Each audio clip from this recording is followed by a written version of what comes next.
Hello, everyone. Welcome to our webinar honoring World Rhino Day and all the magnificent rhinos around the world.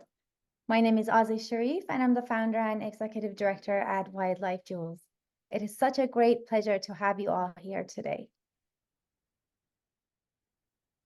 The theme for our webinar is Creating Hope for Rhinos, Uniting to Save Rhinos from Extinction. Our webinar aims to address the devastating impacts of rhino poaching and the rhino horn trade. We hope to inspire innovative ideas, forge new partnerships, and foster collaborations across disciplines and organizations to protect our magnificent rhinos. Our agenda for today is as follows. After a brief introduction, we'll go ahead with our introductions of our featured speakers, as well as their presentation. Then we'll have a question for each one of the speakers. After that, at any time, we'll have the audience Q&A session at any time throughout the webinar. Please go ahead and add your questions to the Q&A session, and we'll get to that at the end of the session.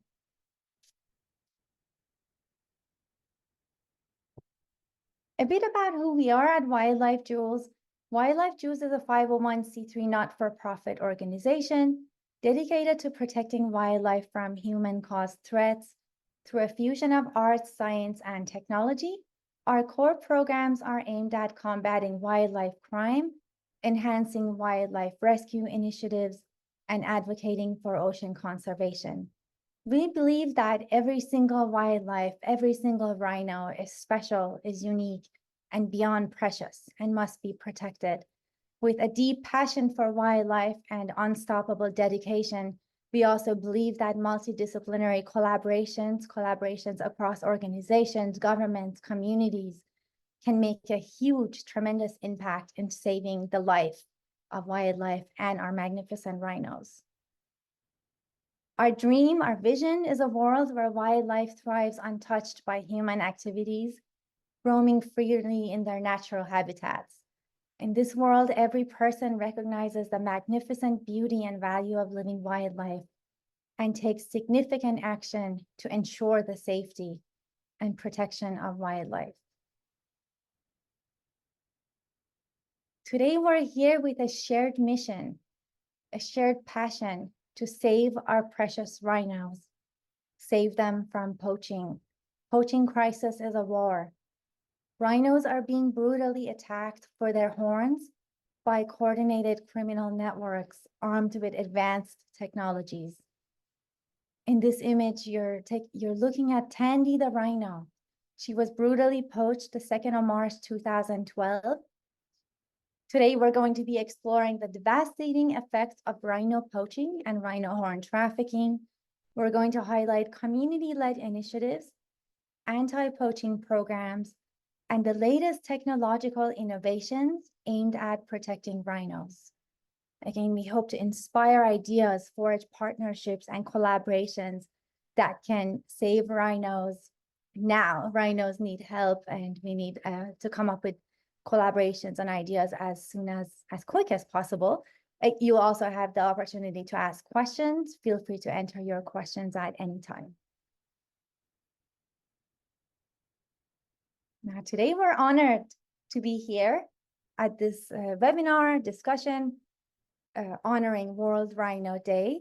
And I'm honored to have our speakers here, Dr. William Fowlds, Lindy Sutherland, Mike Veale, and Lu Gao.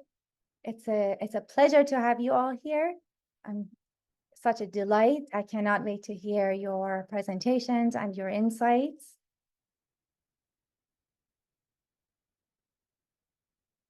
Our first speaker today is Dr. William Fowlds. Dr. Fowlds is a world-renowned wildlife veterinarian and a rhino hero in South Africa. A passion and a calling from his childhood days spent in the wildlife African bush of the Eastern Cape. Welcome, Dr. Fowlds. Such a delight to have you here. Thank you so much for joining us. Thank you, Azi. It's a pleasure to be here, and happy World Rhino Day to you all as panelists and anyone watching this webinar. So If you don't mind, I'm going to just share my screen quickly so we can get going. Let's see which one works.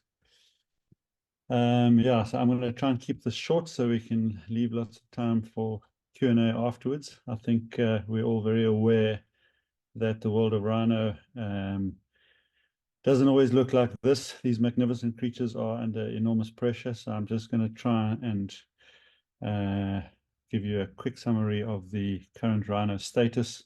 What we all want to do is see them in this kind of image and not looking like this, which is sadly the reality for many, many rhino still across the world, but most specifically in South Africa, where most of the world's rhino remain. Quickly, just a reminder that, to simplify a very complicated issue of rhino poaching, which is multinational, we talk about rhino poaching on the ground. Obviously, the funding that incentivizes the poaching system comes from the purchase and consumption of these products.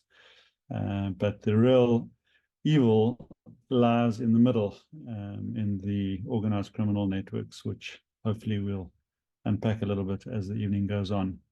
An enormous amount of funding has driven this crisis, and the brutality and the pain and the suffering that goes with that, estimated somewhere around the $1 billion mark over a decade. So massive incentives to kill these animals. This is a sort of a 10-year synopsis leading up to COVID of the roller coaster ride that rhino have been on.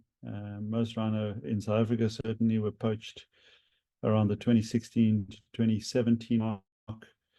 We then hit COVID, thought month, and make us all take our environment a lot more seriously. But it appears that post-COVID, we are settling in, certainly on the rhino poaching statistics in South Africa.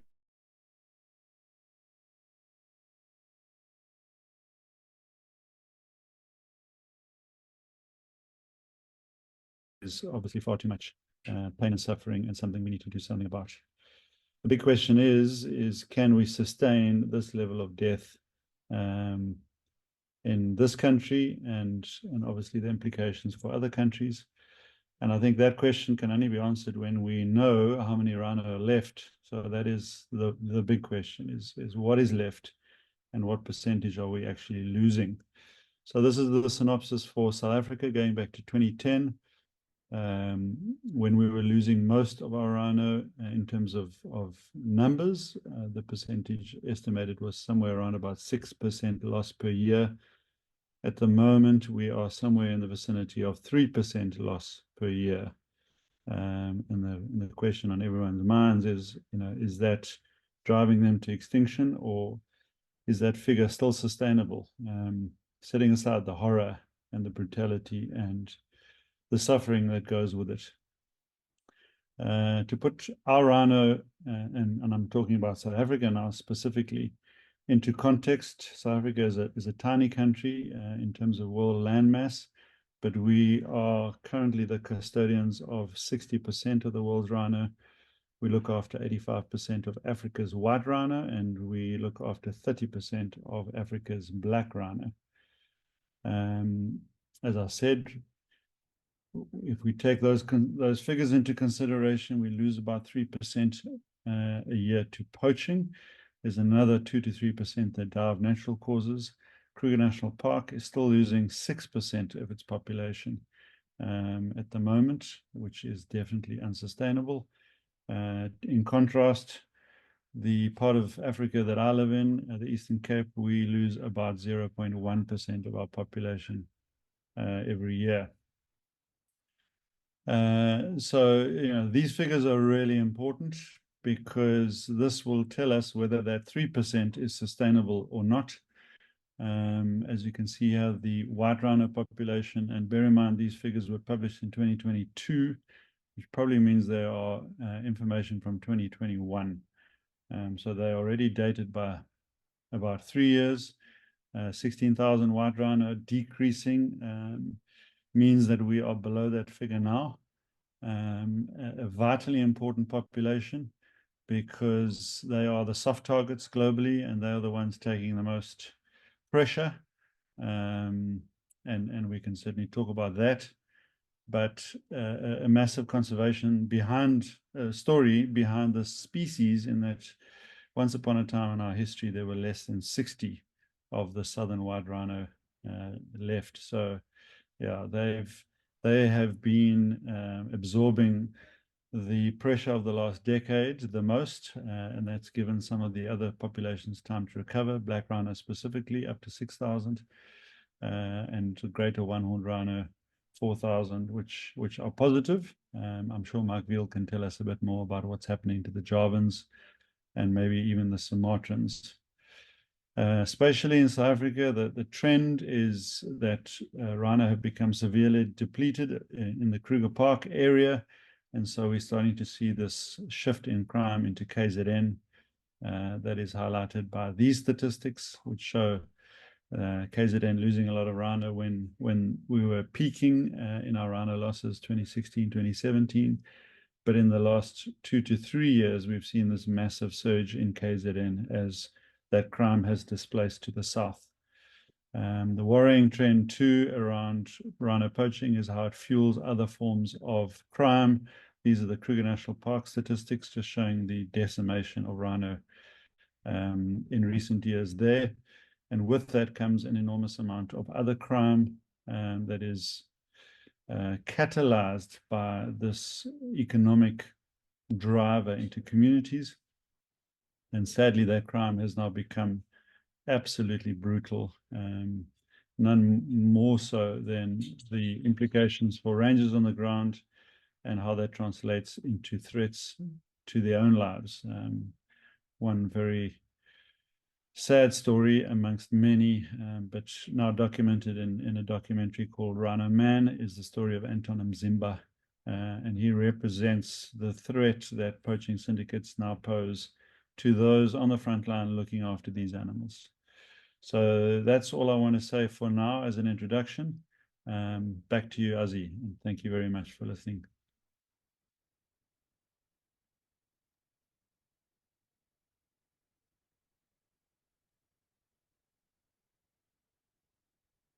Thank you so much, Dr. Fowlds, for the informative presentation and for the insights and the numbers and it's just hearing these numbers and the metrics, it amplifies why we're here and why rhinos need help, why we must collaborate and come up with innovative ideas to protect our magnificent rhinos from what they're going through. Thank you so much for being here.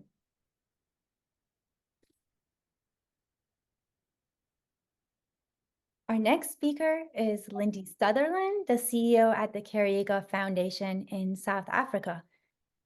Lindy obtained her B.Econ degree majoring in economics and industrial psychology from Stellenbosch University and her AAA diploma in marketing and advertising. Prior to becoming trustee and CEO of the Kariega Foundation, Lindy had enjoyed a successful career in advertising, retail, and as a business owner. She's the published author of a personal memoir, Motherhood and Me. She pioneered social and emotional learning, SEL, into South African education by co-authoring the Cool to Be Me SEL curriculum and developing the SACE accredited SEL CPTD course. Lindy has spent over a decade training and working with educators and nonprofit organizations on SEL training and curriculum development. And in some instances, she has used SEL as a tool to shift organizational culture and to entrench new value systems. Lindy took over as CEO of the Kariega Foundation in 2017 out of a desire to contribute to the sustainable conservation of wildlife and the upliftment of local communities near the Kariega Game Reserve. She has implemented the principles and practices of SEL in the organization and the communities it serves, the results of which have exceeded expectations despite the many challenges associated with the community work and education. Welcome, Lindy. It is a delight to have you here. Thank you so much, Azi. Hello, everybody, and happy World Rhino Day to you all too. Will, thanks so much for your insights. You always kind of give such a good synopsis.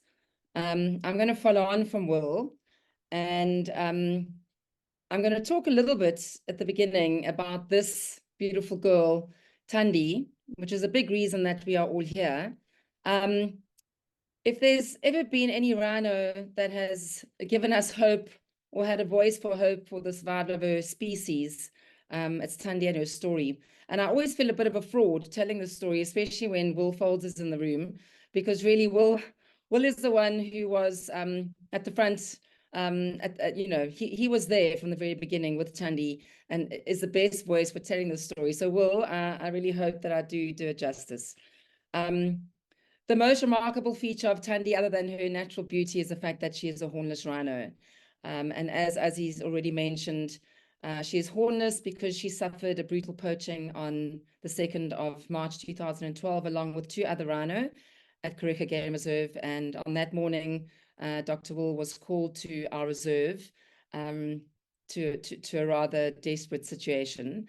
Sadly, 1 rhino already died during the night and the other 2 survived. And Will and the field guides at Kariega named these 2 rhino Thandi and Temba. Sadly, 24 days later, Temba succumbed to his injuries from the poaching and he too died. And Thandi, to everyone's greatest surprise, showed the most incredible will to survive and to endure enormous pain and discomfort and to go on to survive. And in the year that followed, Thandi underwent numerous operations under the care of Will and his team, a number of other experts, and of course the team on the ground at Kariega Game Reserve. They also performed the first skin graft ever done on a rhino. In fact, I think if Will were to speak, there were about 5 to 8 skin grafts that were performed on Thandi, and all to close the hole in her face that the poachers had left behind. And in December 2013, when Will and his team were taking blood tests to check on Thandi's health, those tests revealed that Thandi was in fact pregnant, to our greatest amazement and surprise. And on the 15th, on the 15th, I think it was the 13th actually, of January 2015, Thandi gave birth to her first calf called Tembi, named in honor of Temba, who had lost, and meaning hope in isiXhosa, which we felt was the most appropriate name to give her. You can see from this video what an incredible mother Thandi is. As all rhino mothers are, for those of you who don't know, rhinos are incredibly maternal and look after their calves meticulously and very attentively. And here she's being very affectionate with young Tembi, who now herself is a mother of 2 calves, the first and second of Thandi's 2 grand calves, and we expect Tembi will probably give us another grand calf of Thandi's quite soon. And then 2 years later, in January 2017, this little guy was born, and his name is Colin. And I love this video because he was such a feisty little bull, gave his mother such a hard time, as you can see in this video. And Colin was particularly special to us because he was born literally on the day that my father, Colin Rushmere, passed away. My dad was the founder of Kariega Game Reserve and brought back this magnificent space for wild animals to thrive. And so we thought it really fitting that this young calf as a bull would be named Colin. And then 2 years later, in April 2019, Thandi gave birth again to another bull, and this little guy, we called him Tetu. And Tetu translates into means justice in isiXhosa. And the reason that this little calf was called Justice was because, again, Thandi picked her time impeccably, and she birthed this little bull on the day that 3 poachers were sentenced to 25 years each in prison. We suspect them to have been Thandi and Temba and Bull 84's poachers, and it was just a moment of justice for everybody in the Eastern Cape. And these guys were sentenced to prison literally 25 minutes from where Thandi gave birth to this little bull. And then 2 years later again, in January 2021, after we had won the the Rugby World Cup for the 3rd time, Thandi birthed another bull calf, and this little guy was called Sia, after our Springbok rugby captain.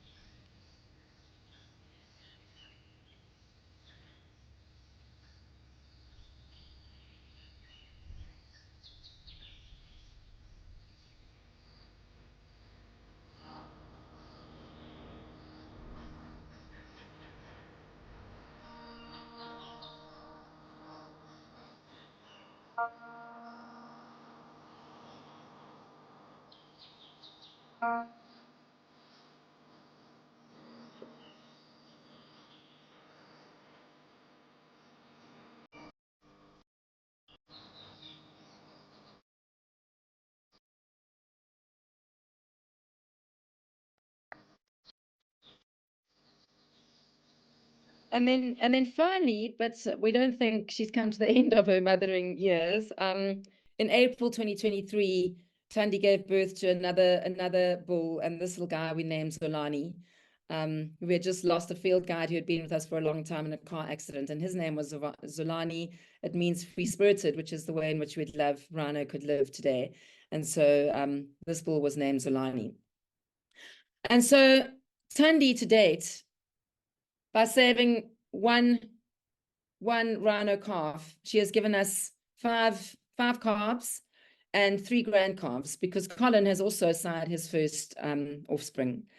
So she just proves that if we can quell the attack on these animals, if we can stop poaching, we can save the species. They will come back. And as Will alluded to, this has been done before.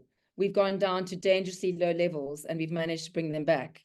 But, you know, what we're putting them through in this game, human beings seem to be playing with them, is certainly not fair and not right. So how then, once we have such a hopeful story and we're left with this responsibility of looking after the species, but also we at Kariega have the responsibility of looking after Thandi and her offspring, how do we unite to save this rhino species? So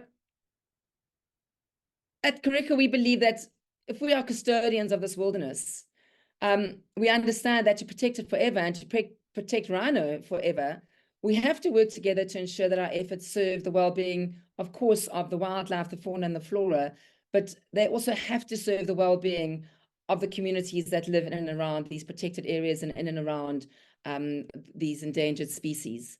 So sustainable conservation demands that we build conservation through community. So our philosophy is conservation through community.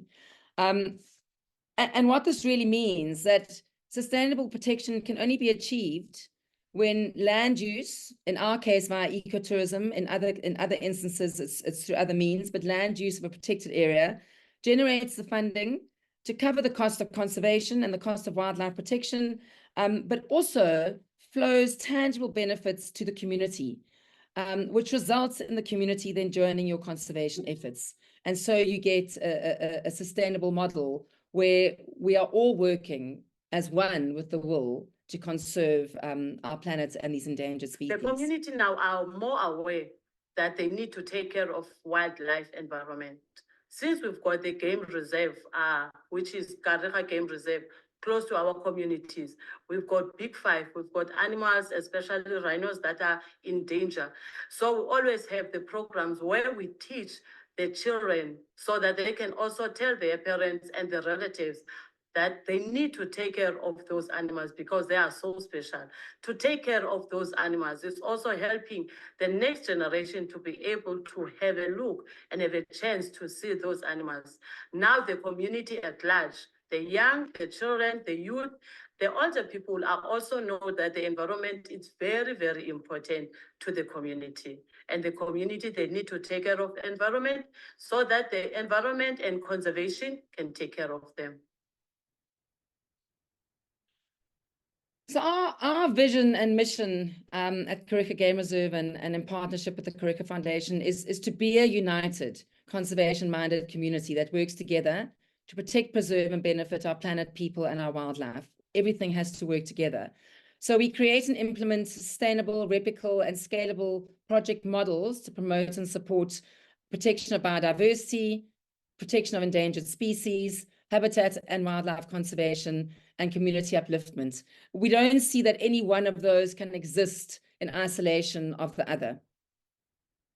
In more detail, biodiversity really focuses on habitat expansion. Conservation is on wildlife and habitat management. Protection is obviously on the physical protection via advanced anti-poaching units, advanced technology to protect the species. And then, of course, community is about consistently uplifting the communities and benefiting the communities that live in and around these areas. A really, really important part of our model, and you would have picked up in my introduction that I'm quite passionate about this, is social emotional learning. So the Kariega Foundation model is built on social emotional learning. Everything we do is underpinned in it. It's a foundation on which we do everything. And basically that stems from our belief that people are our most valuable resource.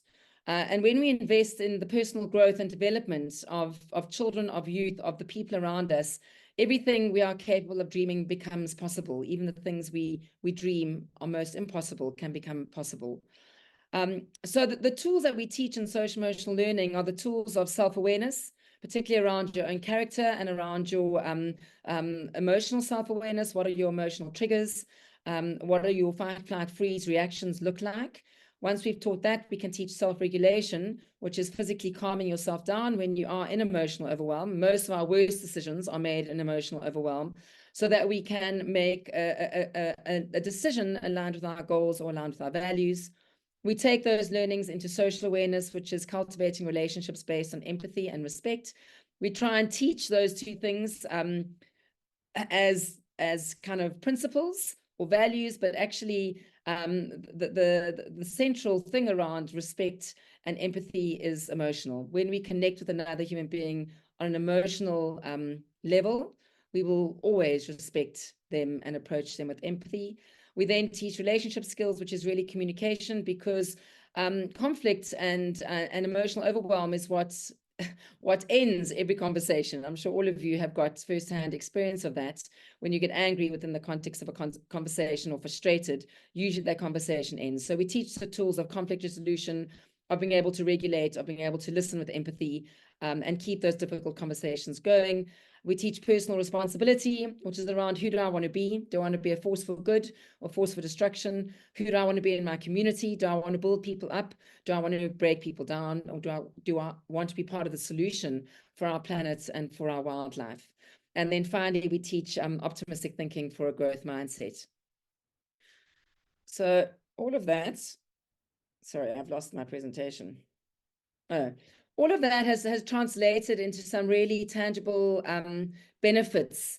I mean, really tangible success stories within our area. Within the last year, we've reinvested about 12 million Rand into conservation and into community initiatives. We have about 3,500 community beneficiaries. We have 1,000 learners at the moment receiving weekly social emotional learning instructions at their school. We've had 0 rhino poach since 2012, since Thandi, touch wood, and that is due to a lot of what we're doing, but also a lot of what is happening in the Eastern Cape. We have 350 players in our Ubuntu Cup. We have 2 computer hubs with 30 laptops. I'm going to come to that last statistic. We've had 46 skill development learnerships that have happened this year. We've introduced cheetah. We've become black rhino custodians. We look after 11,500 hectares of biodiversity, but one of my favorite outcomes of everything we've done is that 85% of our anti-poaching units is now from our local communities. When I took over the Kariega Foundation in 2017, to me, one of our biggest risks was our turnover in staff in our APU, and the fact that not one of our APU members actually came from the Eastern Cape or lived in the Eastern Cape. And certainly they didn't come out of our communities. And that was largely because We didn't have the relationship with the communities. We hadn't invested in the youth like we do now in order to get the right candidates out in order to achieve that statistic of 85% coming from local communities. This statistic leads directly onto Mike Veale's presentation. I'm sandwiched between Will and Mike, two of my most loved colleagues and partners who we work so well together with. And I'm sure Mike's going to talk in a lot more detail about how we've managed to achieve the success rate by building the skills that are needed in local communities, because he's been very central to that. We wouldn't be at this statistic without our partnership with Global Conservation Force and Mike Veale. So finally, I just want to leave you. I'm always very inspired by these two quotes by Sir David Attenborough. It's surely our responsibility to do everything within our power to create a planet that provides a home, not just for us, but for all life on Earth. And if working apart, we are a force powerful enough to destabilize our planet, surely working together, we are powerful enough to save it. So I'm going to leave you there, Azi, and wait for some questions at the end. Thank you very much, everyone.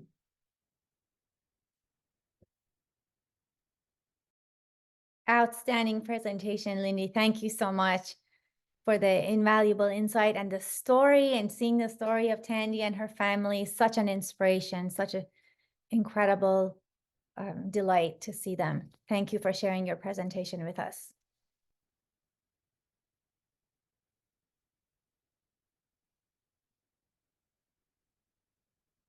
Wonderful. Our next speaker is Mike Veale. Mike is the CEO at Global Conservation Force. Mike is a Southern California native who has worked extensively with animals for the majority of his conservation career. Mike is the founder and president of Global Conservation Force, a wildlife protection and conservation organization focused on rhino, elephant, pangolin, giraffe, and painted dog habitats and poaching crisis zones. Global Conservation Force is dedicated to saving wildlife from extinction through education, anti-poaching, and conservation efforts. Welcome, Mike. Thank you so much for joining us today. Thanks for having me. And great job with the presentations leading up, Will, Lindy. So for everybody tuning in today, we are conservation partners in more than one arena. And I really do like to speak on our partnership alignments, because so many things have been done individually on reserves, but as a whole in the Eastern Cape community through our organizations and our bodies of teams working together, creating a really cool unified conservation front that also incorporates multiple other organizations, independent parties, and experts. So let me go ahead and start with sharing my screen.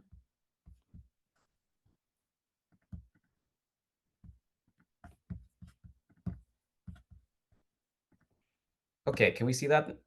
Is that coming through? Yes. Perfect.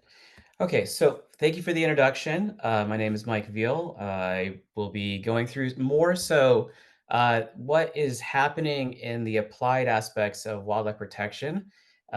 Since we do work so closely with Lindy, the Kariega Foundation, Kariega Game Reserve, Amakala, Dr. Fowlds, and the vast coverage of details, we'll talk about actually implementing those next steps. So at Global Conservation Force, we are really involved in these main categories, which are pretty broad. However, each level at each reserve and with each project, we're able to take different steps.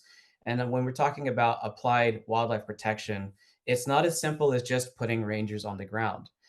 We need to have a lot in place, and that comes actually back to primarily starting with the management at reserve, making sure things are ready, and the infrastructure. So when we're talking about anti-poaching, we also need to really have a gauge of what the community relation is like. When we're talking about where we are now, for example, with Kariega, it is amazing to see the progress that has happened over the last 7 years or so, and really having a large volume of the community incorporated into the wildlife professional and protection zones for not only their daily jobs, but actually a passionate realm. Many of the young candidates coming in now want to be rangers because they've seen it is a path they can take, and they're proud to represent their community and the wildlife. So in the field, there are many things going on. We don't have a linear approach to wildlife protection. So there's tech, canines, horseback units, ranger training gear, and then this unification. Unification is really important. If one reserve is big and it is a power vacuum for funding and marketing, it's ultimately going to hurt the reserve next door if they don't share resources or collaborate. So when we look at an entire pressure of a region, we look at who is well established and how can we work between the well established reserves to build functionality for the entire wildlife protection in that region. And that incorporates police, private security, road-based efforts, all the tech, standardized training, standardized equipment, and making sure that we're just continually pushing step by step. When it comes to the higher realm of details, this is organized crime that everybody's combating. So this is not just basic, hey, I'm going to go shoot a rhino today. It's highly organized, a lot of money, transnational crime. So we have to work at different levels as well when we're tackling that, because as Will mentioned, the pressure on individuals to protect the species is high, but also the risk is now also very high. So many people working in the field of wildlife protection or conservation have been threatened or targeted, or there is a very definite chance of that happening in the future, because now we're interrupting the chain of their success. So because Lindy mentioned it, I figured I'd pull in a shot for when we first set up the foundational team organizing the APU or anti-poaching unit at Kariega. And as she noted, not everybody was from the region. And at that point, Lindy was establishing all of the different community programs, and we needed to get a larger footprint because the pressure was shifting from the Kruger to KZN to the Eastern Cape. Now, to be ahead of poaching, we need to make sure that we look at the data that's going to show us where that effort from the syndicates is going so we can be ahead of them. Luckily, the Eastern Cape has really, really been ahead of the curve with almost everything, including collaboration. So this team, which is actually no longer any of the members in place, we see this as a standard issue in wildlife protection. So rangers, there's not a lot of permanence. If they get a better offer or they need to move somewhere, they're going to take that opportunity. So that's where coming back to not only is working with the community better for the community and the integration of success of biodiversity and everybody in the region, but there's more stability. So now the team is, like Lindy said, 85% community-based. That's not only done on Kariega. We do that with other partners in Southern Africa, East Africa, and Southeast Asia. So building the team from the immediate community just outside the reserve. So there's permanence, there's a direct correlation between conservation and income and success, or benefit, as we'd say, for the community. And then there's stability within the communities because the risk of losing the wildlife is very tangible. So it could be if a syndicate comes in and says, we want to shoot the rhino at this location, there's now risk because if something fails in that conservation, e-commerce, or commerce community, the liability for everybody's jobs to be lost is high. So we have multiple different steps and stages in play. Depending on the team, the space, the area, you apply different types of patrols, rangers, trainings, and operations, but we have a standardized package with different leading experts in content so that the rangers and the management and the operations can be the most robust to the pressure specifically in their region. We love canines. Canines are one of our best applied efforts on top of a successful ranger team because of the success that they can bring not only in reserve, but outside of the reserve and at interdiction points when we're talking about tackling trafficking. So in theory, there are unlimited poachers and there are also a large volume of potential users creating the demand. The smallest link between those are the traffickers. So if we were tackling the traffickers or the shakers and movers and getting them with the item that is illegal, whether that's a firearm, pangolin scales, or rhino horn, we can then put them behind bars and we're not playing the poverty scale of poaching as much, which is a replenishable tool that the syndicates use. So then when we're utilizing these trained rangers, these individuals start from the community space, work their way into wildlife conservation protection realms, and then they become the ambassador for conservation as well, expanding the role models and opportunities that other people see in that space, which is ultimately more important than just the single role as a ranger. When we approach rhino conservation or area protection, we utilize rhinos as an umbrella species for protection because it's an iconic species everybody recognizes, understands, and knows. So through rhino conservation, we're able to secure a lot more ecosystem protection spaces, as well as preserve and protect biodiversity for the lesser known species that people may not tune into, care about, or wake up to their issues. And when you talk about spaces like Amakala and Kariega Game Reserve, both of those reserves have an amazing story of starting from old farmland or agricultural use and being rewilded all the way up to biodiverse, pristine habitats. And now big five, multiple species with community integration for hiring. It's a huge success story when you look at the big picture to the collective of today. So when we apply our efforts, we are looking at an assessment of these regions. These are our applied zones within at least the Eastern Cape, as well as Southern Africa, East Africa, and Southeast Asia. When we want to look at a region, we look at each one of these bubbles as a topic, as an independent project zone. And then as each one of those projects develops, we are building up so they can all collectively be part of that umbrella effort.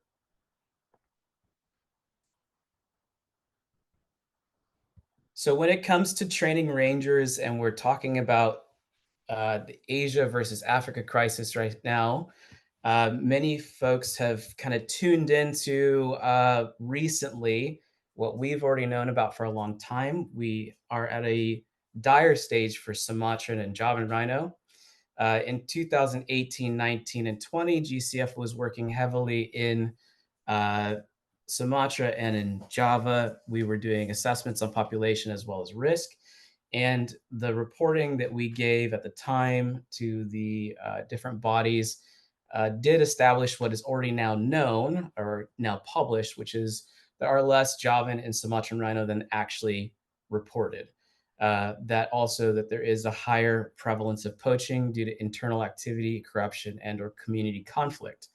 Now, when we look at Africa, Africa has pockets where there's a lot of success and pockets where there's a lot of devastation and destruction. Now, one of the main reasons is conservation is very expensive and is very hard to maintain, and it's very hard to sustain the efforts that we need to holistically tackle all the issues.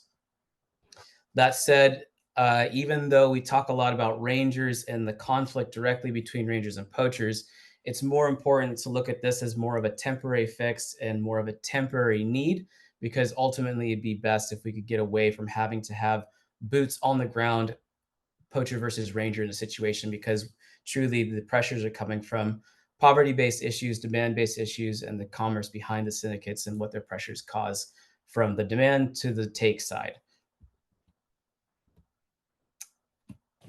When we talk about rhinos, the same market is impacting elephants and pangolin as well. And so a lot of people are not aware of the entire cause between all these details.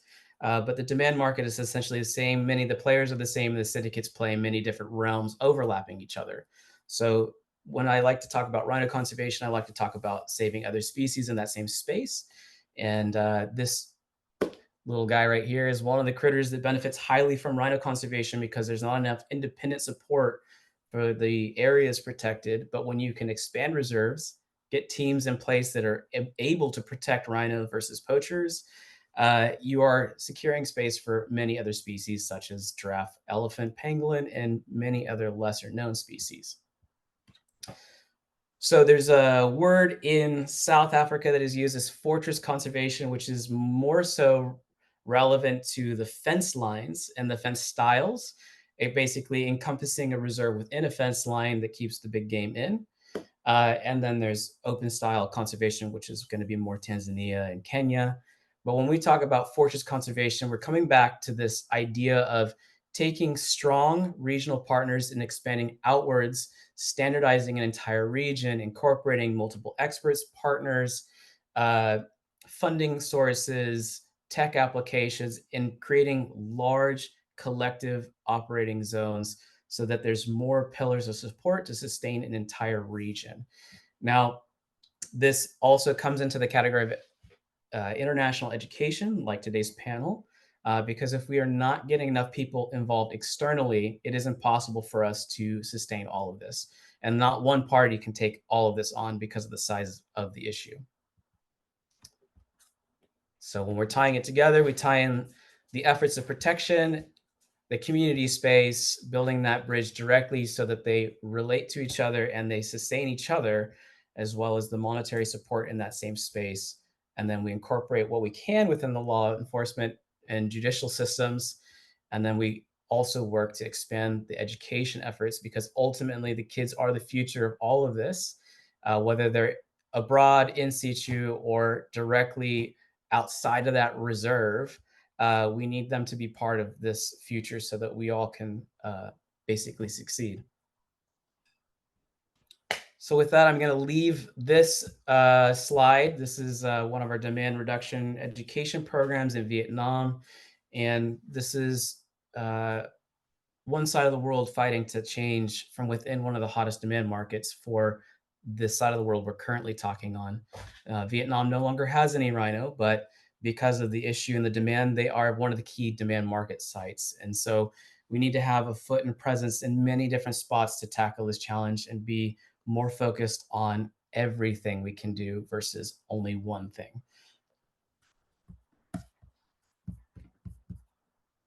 So with that, I'm going to stop my screen share there. And okay, here we go. Excellent presentation. Thank you so much, Mike. Incredible insights and such dedication with your work to saving our precious rhinos and wildlife. Thank you so much for being here, Mike. Thank you. Appreciate it.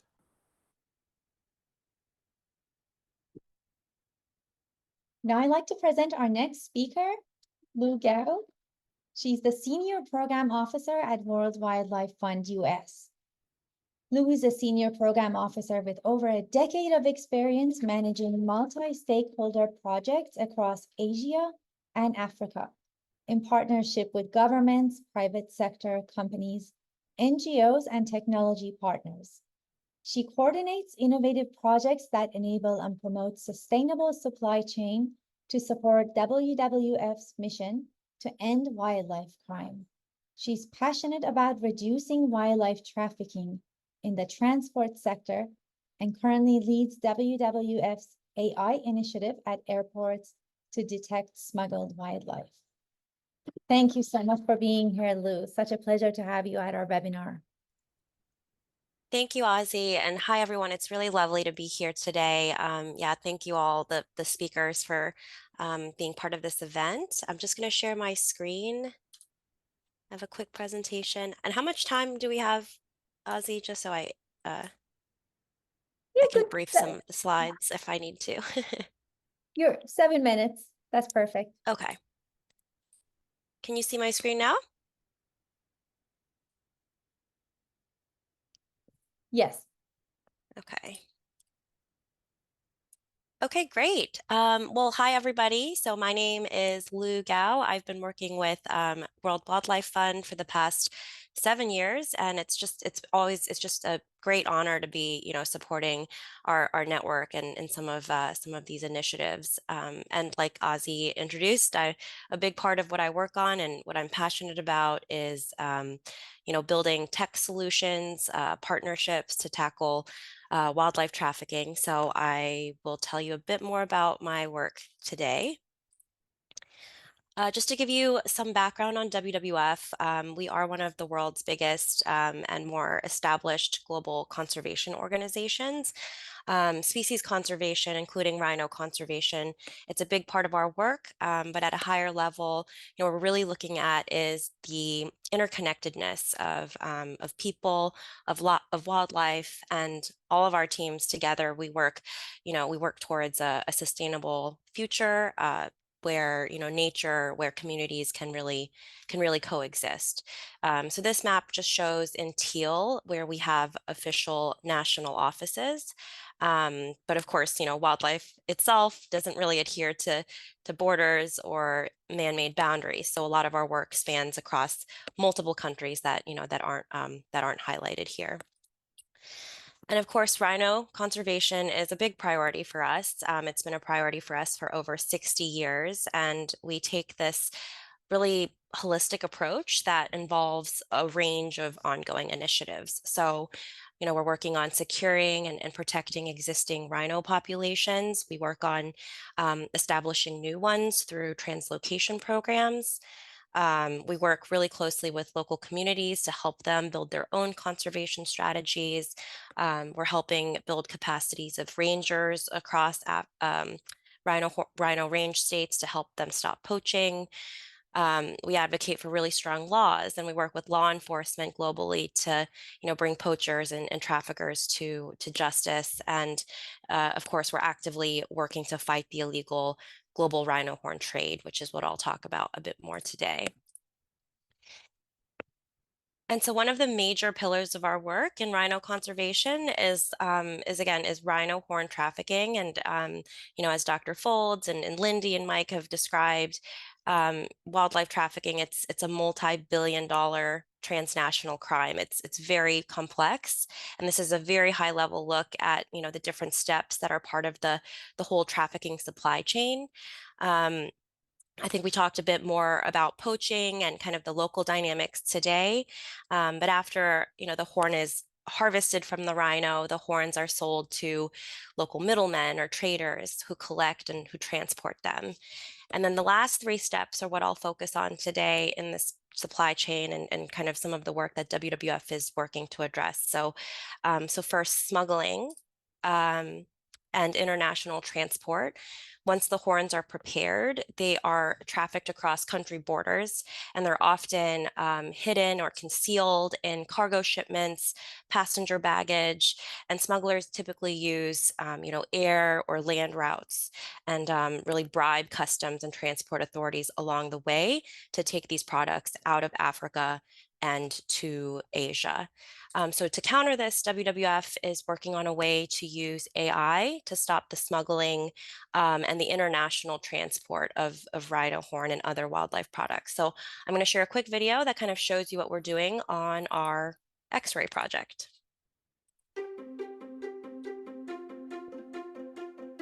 Wildlife trafficking is a serious transnational crime that threatens wildlife populations, increases disease outbreaks, and undermines economies and global security.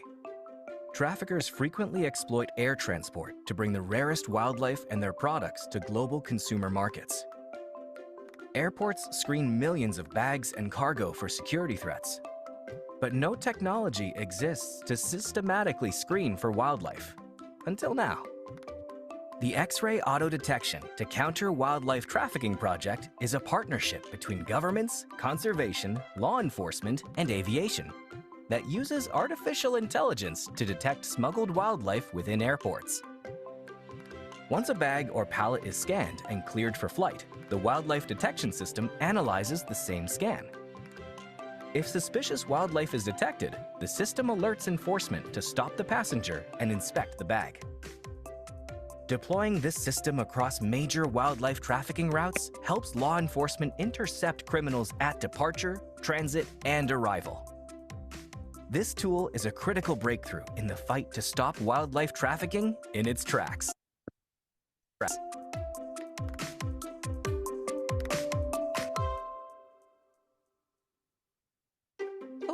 Okay, hope that played for everyone. So our X-ray auto detection project was developed in collaboration with the US State Department and USAID to respond to really the incredible amount of wildlife seizures at airports that law enforcement are having to deal with every single day. So what you see on the screen here are just some examples of recent wildlife seizures. And yeah, really airports, they're not mandated to screen for, they're mandated to screen for security threats like bombs and guns, but not mandated at all to be looking for illegal wildlife in this whole process. So what really happens is that wildlife detection, if it happens on the other end at airports, it's very much opportunistic. You know, sniffer dogs can check bags. There's an occasional tip-off maybe, but there's no standard way to screen for wildlife. So by using this machine learning algorithm that we've developed, we're scanning all bags and cargo going through an airport at any given time and using the images that the X-ray machines are already generating for security screening. And we're actually just leveraging that for wildlife detection. So right now we're currently deploying in 2 major international airports in Africa with our local partners. And our long-term aim is to really deploy this work across all of the major air routes that smugglers are using to get their products from Africa to Asia. So I'll now speak a bit more on this 4th piece of the trafficking supply chain, so processing and retail. So if the rhino horn is successfully smuggled out of Africa and it reaches its destination, usually a country in Asia, rhino horn is then further processed and it's prepared for retail and sale. Horn can be ground into powder, it's carved, or it's sold as whole pieces before it's then kind of marketed and sold to consumers. And the sale of rhino horn to end users, though, over the past decade has changed quite a lot. We've seen a major shift from selling rhino horn products in physical stores and markets to rhino horn products, popping up on e-commerce sites, on social media sites. So it's really created a global market. And these are just some of the examples of common items for sale online that I was very easily able to look up, and just the incredible amounts of money that they're able to fetch. And typically it's law enforcement agencies that have to go kind of undercover to track these online sellers. But because the internet offers so much like anonymity, sellers are hiding behind usernames, they're using private chats. Law enforcement alone just simply can't address this issue at the scale that it is. So we realized that the online companies themselves can be part of the solution. So in 2018, we founded the Coalition to End Wildlife Trafficking Online, bringing together some of the world's biggest tech companies. And we work with each and every one of these companies to standardize their prohibited wildlife policies. We train their staff to detect illegal wildlife products that are happening on their platforms. We are educating their online communities about, what to look for, how to report suspicious wildlife listings. And we're really facilitating the dialogue across these companies on best practices, all in an effort to really prevent these wildlife traffickers from, shifting their activities from one platform to another. And of course, AI plays a huge role in really amplifying our efforts with the coalition. Content moderation, it's typically been very manual. Trust and safety teams, they literally, in the past, they've had to look at every single listing and to remove illegal content. But AI has really given us a boost to automate those efforts. So companies like Meta that are working with us have really powerful, AI engines. And so we're helping them refine their own keyword filters to detect wildlife. We're creating, image repositories for them and the rest of the coalition companies to really enhance their auto image recognition capabilities, again, specifically for wildlife. And so with all of these efforts, Meta, just in 2023, they've taken down 7.6 million pieces of content that violated their live animal and endangered species policies. And I think this just really shows, how much content is out there, but also how important it is to work with these companies one by one directly to address these issues. And then just the last part of the rhino horn trafficking supply chain I'll touch on is, of course, consumption and use, which Mike talked about briefly as well. And again, a lot of folks will say that, this entire supply chain really exists today to sustain this incredible demand for rhino horn. Rhino horn is in demand for their perceived medicinal properties. There's still the perception that rhino horn powder can be an aphrodisiac or a party drug, or that it's a health tonic. Rhino horn is also purchased as carved items like carvings and jewelry and statues. It's seen as a sign of good luck and wealth and fortune. And these are just some of the, the rhino horn products that we see in markets today. This one in a market in Beijing. And of course, all of these claims on rhino horn don't have any truth, but the beliefs are really deeply embedded in cultural values, and these beliefs are really just the hardest to change. And so that's why some of WWF's main priorities is on this behavior change side and reducing consumer demand. So so we're really lucky to have a team of behavior change specialists.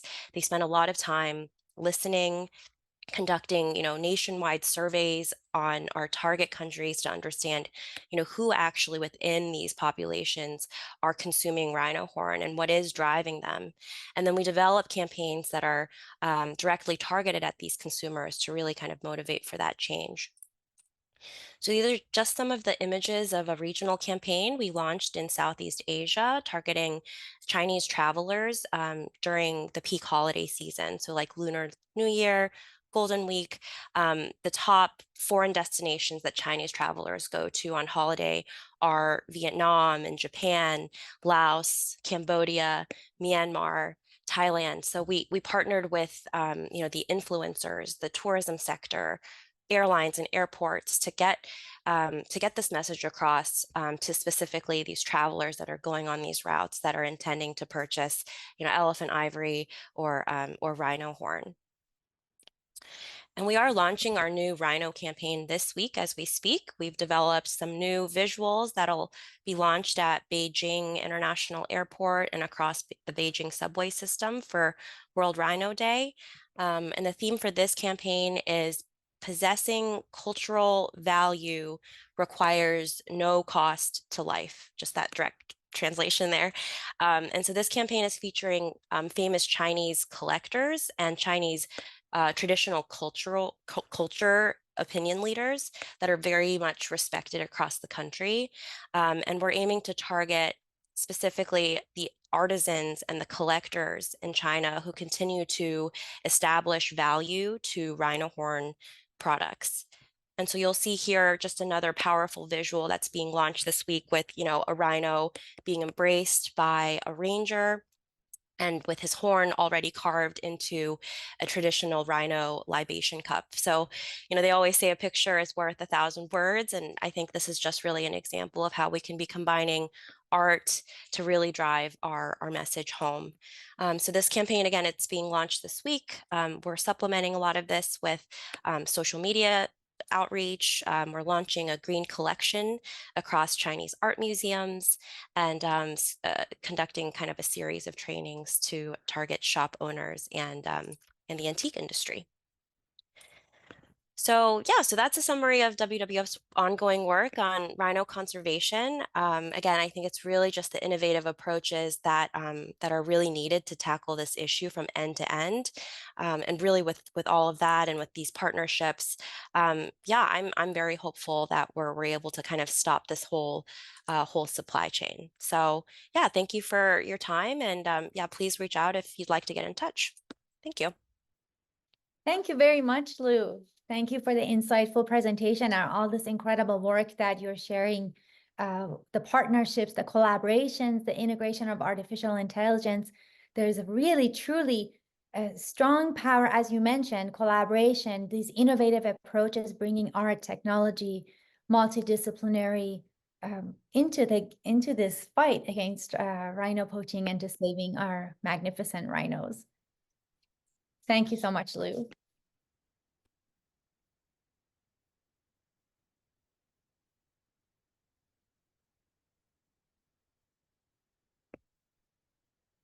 Fantastic. Now we are at the point where I have one question for our speakers, and I'd like to thank you all for your presentations, to our speakers for being here today.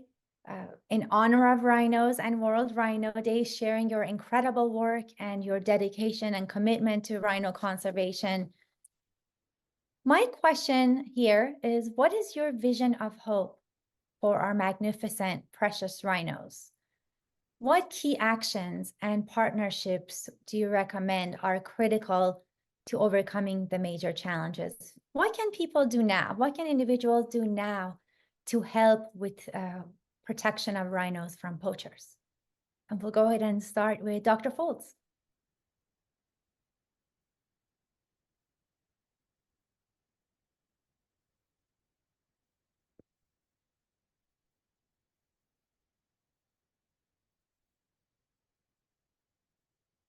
You're on mute, Dr. Fowlds. Okay, I found the button. Thank you. Excellent. Sorry about that. Yeah, so if you don't mind, or can I share my screen again? Of course. Firstly, just to check, were my slides moving when I gave my first presentation?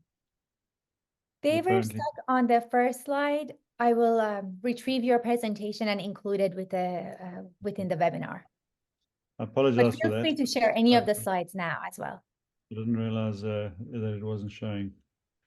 Let me just see. I'm gonna just share one now. Tell me if you can see that. Yes. I think the first thing to acknowledge is the complexity of these poaching issues. Let's take rhino as an example, but you could put anything you like in the center of this circle. Demands a very holistic approach, very multifaceted approach, and there is no single person or organization on the planet that can solve these issues alone. So, you know, that word we keep on talking about over and over again, which is collaboration, coordination, cohesion. That is probably the single most important concept in tackling what are very complex issues. And so at a sort of a bigger picture, global level, more collaboration is required. I think you're seeing a really good example of it tonight, just in how much collaboration happens between the speakers, or certainly the organizations that they represent here this evening. WWF is very active in our Black Rhino range expansion projects in the Eastern Cape, to name one example. But the other problem we have is that as individuals, we are completely overwhelmed by the enormity of these issues.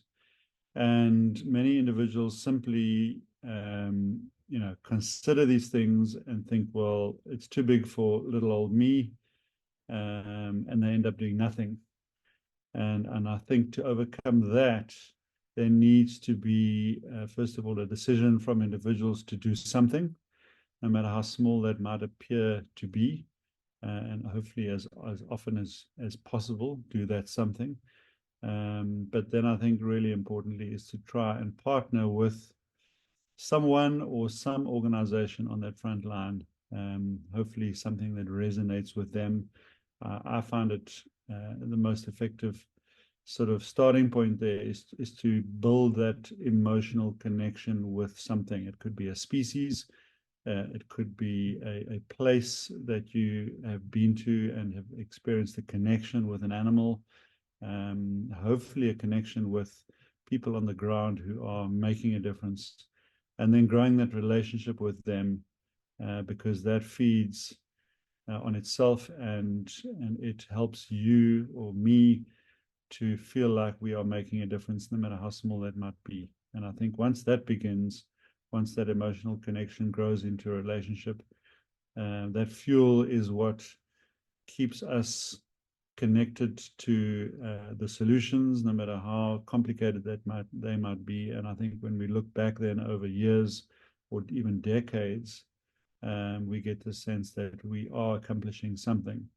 And that's got to be the individual attitude that everyone develops to end up with a better world than what we have started with, and to give our children the hope that their world will not be doom and gloom and will not be painful and unpleasant to live in. We have to collaborate, be more cohesive, but take that first step as individuals, and we grow from there. Thank you.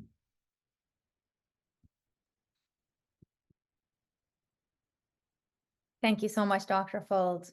Yes, collaborations, a huge key, and that connection that you mentioned is absolutely vital, the emotional connection. And Lindy. Yeah, maybe I'll just build on what Will has said about the importance of collaboration and collaborative support with some practical examples. It is overwhelming being on the ground and having to keep all of these programs going. It's extremely costly. I was doing some number crunching the other day, and our anti-poaching unit at the moment costs 7,500 Rand a day to run operationally, and about 230,000 Rand a month operationally to run. That is every day and every month to protect a species. And yet we don't have to do that on our own. And Thandi for us has been remarkable in that she has given people that opportunity to connect emotionally, like Will has been speaking about. Because most people don't connect with rhino poaching stories because it's too horrific, and they tend to want to look the other way because it's just, you don't want to go there. But the fact that Thandi's story has had a happy ending has encouraged people to connect with the trauma of her story, but also the triumph of her story. And that has translated into a lot of ordinary people doing exceptional things in terms of raising money and supporting our rhino conservation efforts in the Eastern Cape in particular, because obviously Thandi is with us in the Eastern Cape. I was yesterday on the reserve with one such woman called Tanya West, who started an organization about 12 years ago called Dancing for Rhino 10 years ago, because it was just after Thandi was poached. And her inspiration was Dr. Fowlds, who, when she messaged him on, I think, social media to say she wanted to do something, he said to her, Tanya, it's fine to have a strong heart, but you have to have strong hands as well, which means you've actually got to do something.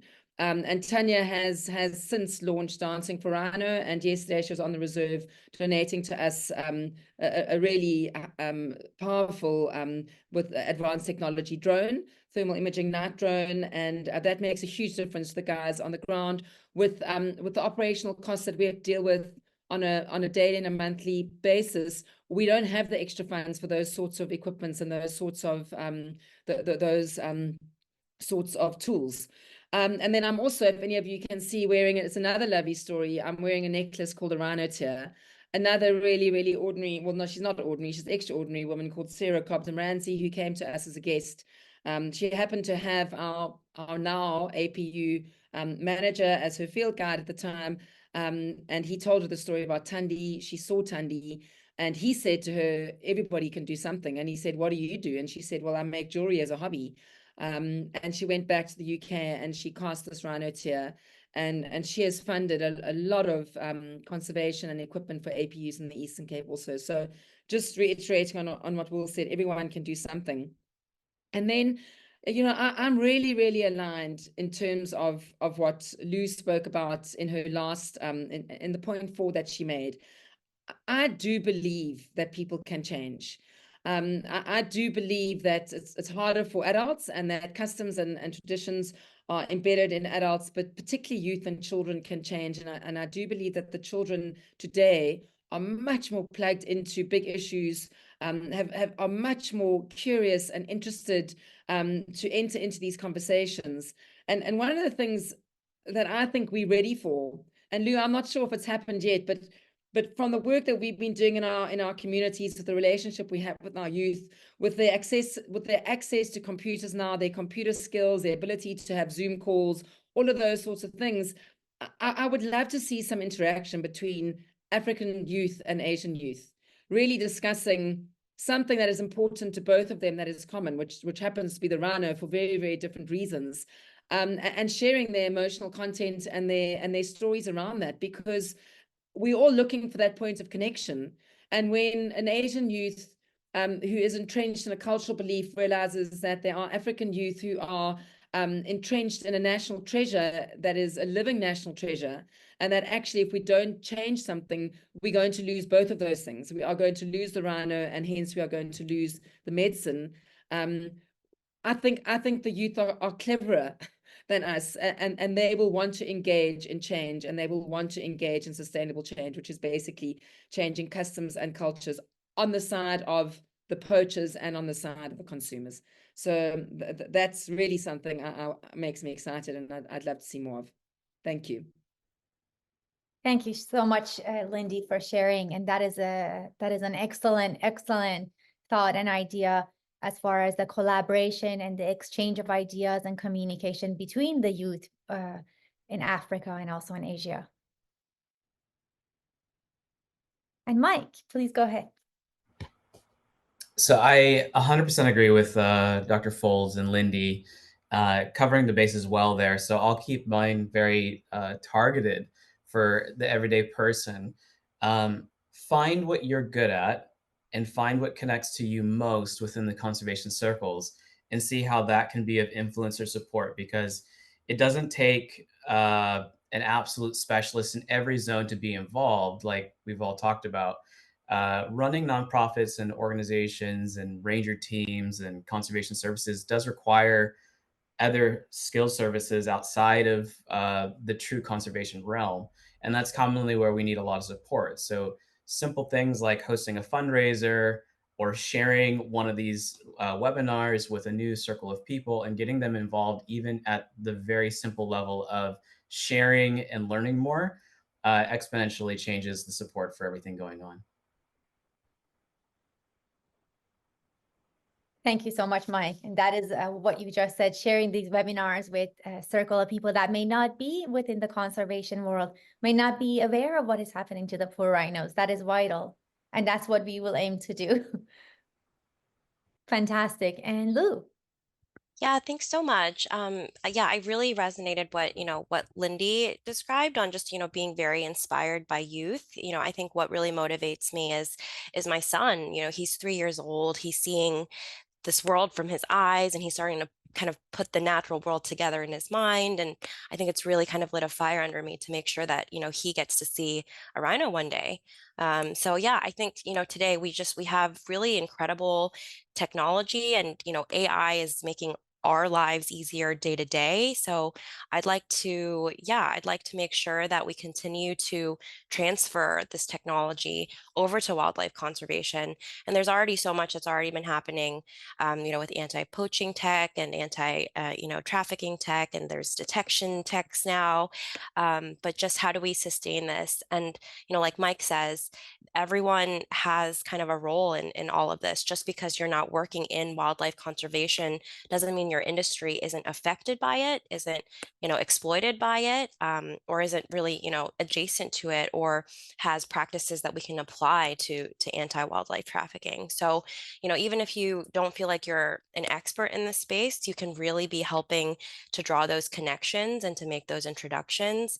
And it's really kind of, identifying those wildlife champions within unsuspecting industries that are willing to kind of rally their company, rally their industry to pay attention to this issue that's just so much bigger than us all.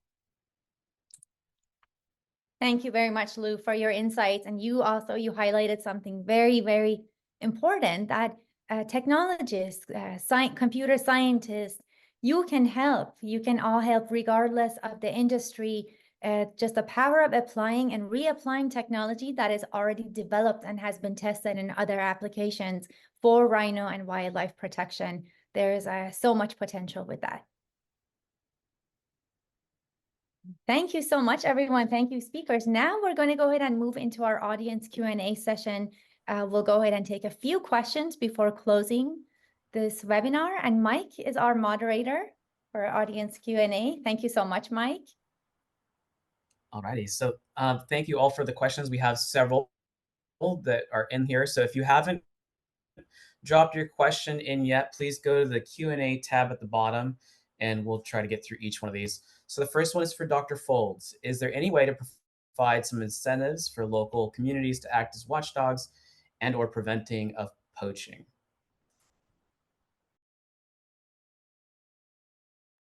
Yeah, thanks, Mike, and thanks, Mahmoud, for that question. The most obvious way to me in a country like South Africa with such a horrific unemployment statistic, I think our adult unemployment stats are somewhere around 45%. Certainly in this province, I believe that figure. You have to, in order to create jobs, to give people a chance of earning an income and legal income and not turning to crime and illegal activities in order to survive, you've got to generate an economy around wildlife. Without that economic engine driving jobs and giving people hope and opportunities for their future careers and their hopes and dreams, there you have nothing. So that is a vital, I think, core of what we're about. Obviously, we would like to grow the connection between people and the environment, but unless you're addressing fundamental needs of food, shelter, healthcare, education, you really are fighting a losing battle, I think. So that biodiversity economy is really important, and creating value in the living animal is really important. And at the moment, rhino are worth more alive than dead, and that creates, more dead than alive. And that creates a serious problem for us that we have to overcome. I think we have to be a lot more pragmatic in our approaches to how we create those solutions. But biodiversity economy and jobs, number one, and then we need to build on that. And I don't have time this evening to give you all the things that we're doing wrong, but we certainly have our work cut out in improving on those prospects for communities, for sure. Thanks, Will. Yeah, I think that's a good coverage there. I think the commonplace is that a lot of folks think that it's an easier step in some aspects because it's such a large volume of poverty in the scale of some of these areas, which is the catalyst for the poaching in so many different ways. So when we can look at true commerce ways to envelop solutions, multiple pillars, the more successes. Okay, so the next question is, how are projects like the rhinostotope and pseudohorn likely to reduce rhino horn poaching? If any of the panelists would like to speak, you guys could raise your hand. If not, I can always throw in on this one as well. I'll chip in on rhinostope because I have been directly involved with this project. So, the objective of rhinostope is to create another solution to degrade the product. There's obviously perceived value in the product from the consumer side, and rhinostope primarily was set out to find a way to change any perceived health benefit to do exactly the opposite by creating a perception that there was a detrimental effect of having a radioactive, in this case, horn somewhere near you, in your home, in your business, wherever that might be. And there could be negative health implications to that. The other side of it was, is there a mechanism where that radioactivity could create an additional alarm system when horns get trafficked through security gateways, airports, harbors, etc. So there's a lot of work that still needs to be done on the rhinostope project. It's still in its early phases, but I think those are the objectives that project has set out to achieve. It remains to be seen whether we can get there or whether that project can get there. We've been just a purely a low-key supportive role in trying to help the researchers get through the first phases of that project. Thanks, Will. I'll take a stab at the pseudohorn market. So one of the misconceptions is, first of all, that you would be able to successfully get that into the distribution of the actual legal wildlife trade without yourself getting killed off. So the way I like to describe this is, if you are a cocaine dealer and you're now merging into Pablo Escobar's turf at the rise of his empire, you are now our enemy. So I don't think at the practical level you're going to be able to sustain enough of a marketplace with a pseudohorn. At the same time, there already is a pseudohorn market, as there are for lion bone and pangolin and many others. So in the scale of market, there are a lot of other wildlife parts that are marketed over to being something they're not, that is a key demand. So there kind of already is a pseudo market. And lastly, in that pseudo horn market issue, is you're still perpetuating the sale of the horns, which is still driving a demand. So when you have a counterfeit market alongside earnest market, or the actual target market, it can continue the drive of the demand of that source. And also at the same time, there are ways to work around this. So I would utilize the argument of cubic zirconia and or pressure cooked farm diamonds versus the real thing. And that could ultimately drive the source of the value way higher. So in my opinion, it's something to be very cautious of, because it's not extremely practical, especially in the use of funding and time when there are other avenues to facilitate measurable success. Lou, do you have a comment there?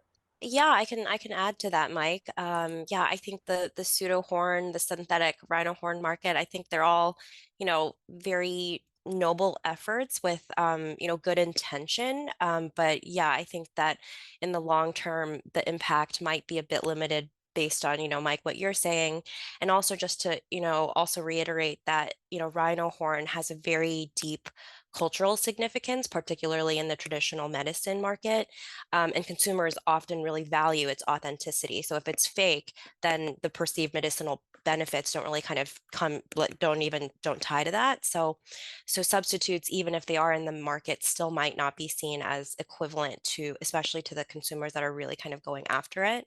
And then, like Mike was saying, there might just be an overall distrust of these fake products, and that could really lead to confusion, and that could actually drive up the demand for the genuine, type of product.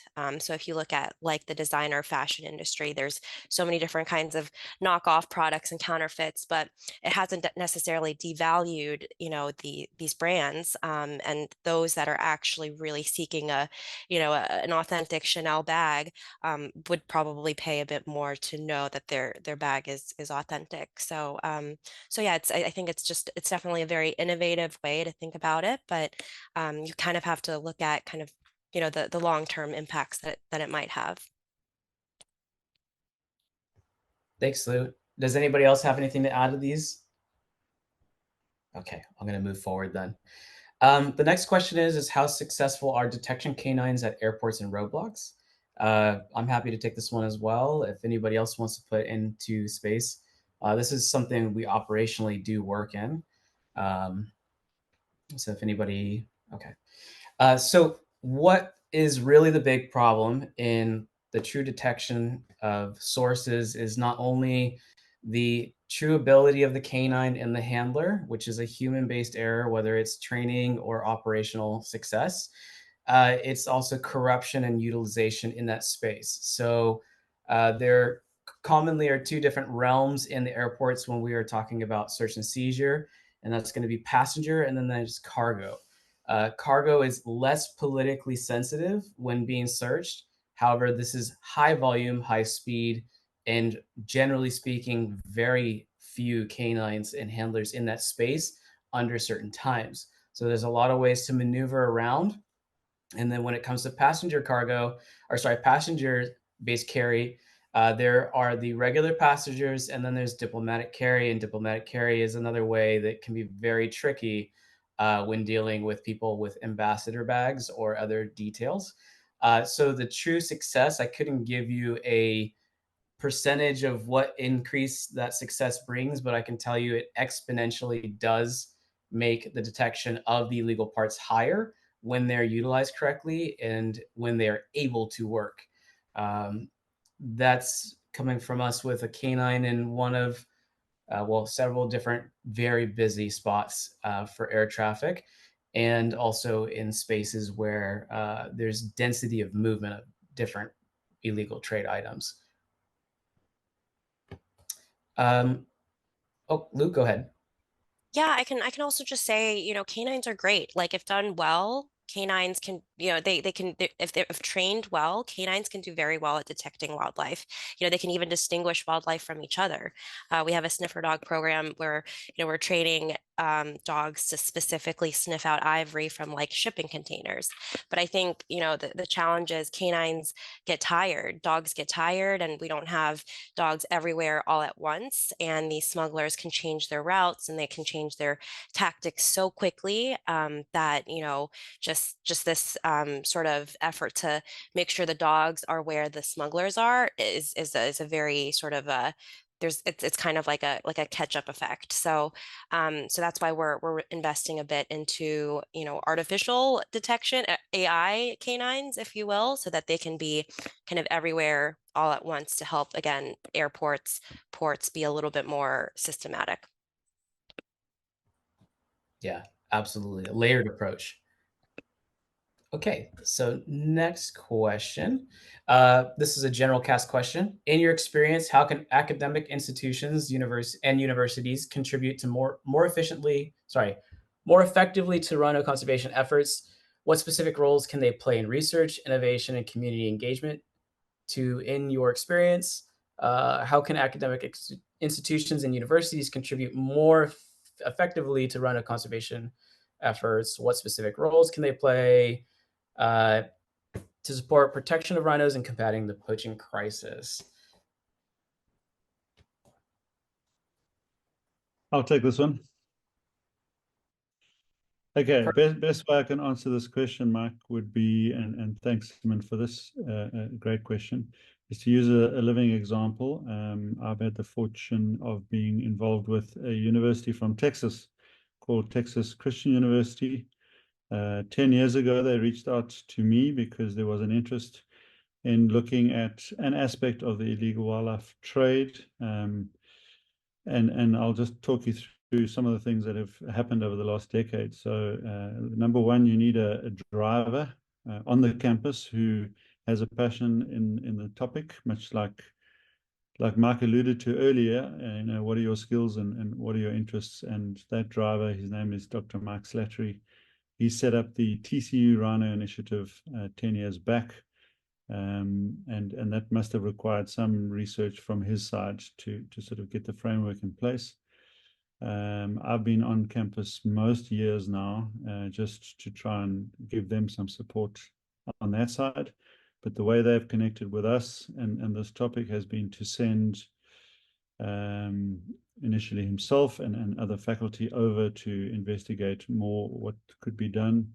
They now have an annual program as part of their study abroad where they send a group of between 10 and 15 students to us in South Africa. They spend 10 days on the ground here studying biodiversity and human development. So it's not just about rhino, but it's the context of the crisis. They raise funds for us and support specific projects. They have 2 to 3 alumni groups that come out every year as a result of that interest on campus. They help us with research, rhino related, but not necessarily specific. They send us interns now on a regular basis, and they will range from media interns to environmental science interns that help us with projects on the ground. They've left us with equipment to start looking into the research of biodiversity from audio research in bats, now progressing into other forms of biodiversity measurement systems through sound and visuals. So yeah, 10 years later, there's a fresh batch of students that are coming across and injecting that energy onto campus every year, as well as the alumni and other faculty that have come on board. And it's been a remarkable program.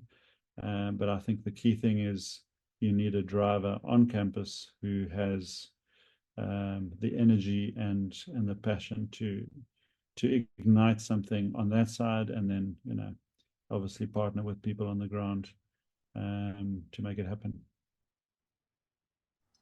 Thanks, Will. Lindy, did you want to add to that or include your own? Yeah, I'd love to add to that. I think there's a huge need on the community project side of things to partner and engage with universities and academic institutions. I mean, we all know that impact or measured impact is what drives funding. And when you are doing community projects, there's a huge difference between implementation and the academic modeling and gathering of data to prove impact. And generally, if you're in implementation, you do not have time or the skills to be able to do the latter. So I think now that we're at a place where we've got some really strong community projects flowing out of conservation areas in the Eastern Cape, it would be so helpful to be able to work with academics to get those models and apps. And well, actually an app isn't useful unless you've done the thinking behind the app. So the thinking behind the app to actually to draw this information out so we can actually measure what we're doing and what we're accomplishing, and how conservation is benefiting community, because that's going to help us do two things: A, raise more funds, but also package these projects into scalable models that we can take more easily to other areas. Yeah, so I mean, I would love to extend what Will's been doing with universities in the conservation space to conservation and community, and engage with some universities in that space. Amazing. Thanks, Lindy. Thanks, Will. Yeah, that space is obviously the more bright minds breaking into the new fields, whether it's conservation, tech, or even e-commerce, or economics. There's many ways for the universities to be involved, and we've seen that with some of the universities getting involved from the US and Europe, like Will said, bringing in their field projects into the Southern African space and applying those to rhino-based conservation problems. Okay, the last question we have right now is from John. It is clear that from the speakers that collaboration is key and is happening locally and globally, but it seems to be driven by actors in the sector such as WWF. Where are we in challenging governments to collaborate more, and do they have the political will to do so? That is a good question. Does anybody want to go first? I can take a stab at it since WWF was called out here. I can just say, for political will, I mean, I think political will, the level of political will is going to vary a lot depending on, the region, economic factors, the degree of involvement that a country might have with, illicit wildlife trade. For countries that have really high levels of poaching, like South Africa, Namibia, Kenya, there's a lot of political will to work on wildlife conservation because there's that direct impact on, biodiversity and also the tourism economy. But then on the other side, other countries that struggle with weaker governance and, more corruption and less overall political stability, that all reduces their ability to be able to focus on conservation. Yeah, so I think it really kind of depends on, the administration and just the current sort of, political and economic status of the countries. I think what WWF does is we try to tie wildlife conservation into these kind of broader issues of, if you work on wildlife conservation, it can help with your anti-corruption efforts. It can help strengthen your governance so that it's a lot more of a holistic approach when when kind of making sure that you have kind of that integrity within the government landscape. But yeah, political will is going to be different depending on kind of just the level of integrity of the government itself. Thanks, Lou. I agree. I think what we see in some of the international arena corresponding is there can be a varying difference of opinions between what's necessary, what needs to be done first, and what source of application. So there is friction. So when we talk about some of this would be like CITES-based arguments, the use of the resources, the hunting versus no hunting, and the overall fund aspect. But when it comes to some of these political will factors, who you vote for and where you're residing can make a large impact. And then what organizations and how you use your money or your dollar to vote can impact some of these arenas as well. But government is very fickle because there are so many different nations involved in transnational crime-based issues. So to piggyback off what Lou was saying is if something's leaving South Africa and it's going through Myanmar, for example, and then landing in Thailand, we might have good international relations with South Africa and Thailand, but Myanmar may not have the capacity to tackle the transnational trade issues or the political will. And so that might be the weak point between the different source countries and issues going on, as well as just the human element of what all is involved with everything. Does anybody else want to add to this one? All right, so I think that answers all of our questions. Z, if you have any more you'd like to throw in, or if you want to throw any extra comments on top, I'll pass it back to you. Thank you so much to the audience. Thank you everyone for your questions, and to our speakers for your insights and your answers. I do have lots of questions for you all. However, due to the time for the webinar, I'll go ahead and skip through the questions. Any other thoughts from the speakers? Any other areas that you would like to mention? Okay, fantastic. Then prior to closing, we're past the audience Q&A. Prior to closing the webinar, I'd like to share that we are at Wildlife Jewels initiating a launch of an arts program aimed at connecting the world to rhinos through the arts. And it is inspired by Tandy and her story, Tandy's painting, Tandy and Zolani in this photograph at Kariega Game Reserve. They're standing on a gemstone, which was originated from a painting of Tandy and Zolani. We're going to be hosting educational fashion and art exhibitions, art workshops, and also different functional arts collection for rhinos. If you're interested in collaborating and learning more, arts@wildlifejewels.org. And we also have a Wildlife Bots collective group that we're expanding. With this group, we're striving to unite global stakeholder, technologists, conservationists, and sectors to collaborate and implement innovative technologies for the protection of wildlife, with an emphasis on combating wildlife crime and elevating wildlife rescue efforts. We are looking into launching a working group just for rhinos and technologies that can help be reapplied and protect our magnificent rhinos from poachers. wildlifebots@wildlifejewels.org. And in conclusion, collaborations. We need to unite. We need to come together to unite to create hope for rhinos, unite to save rhinos from extinction. You've heard so many incredible insights and recommendations and ideas and visions from our speakers.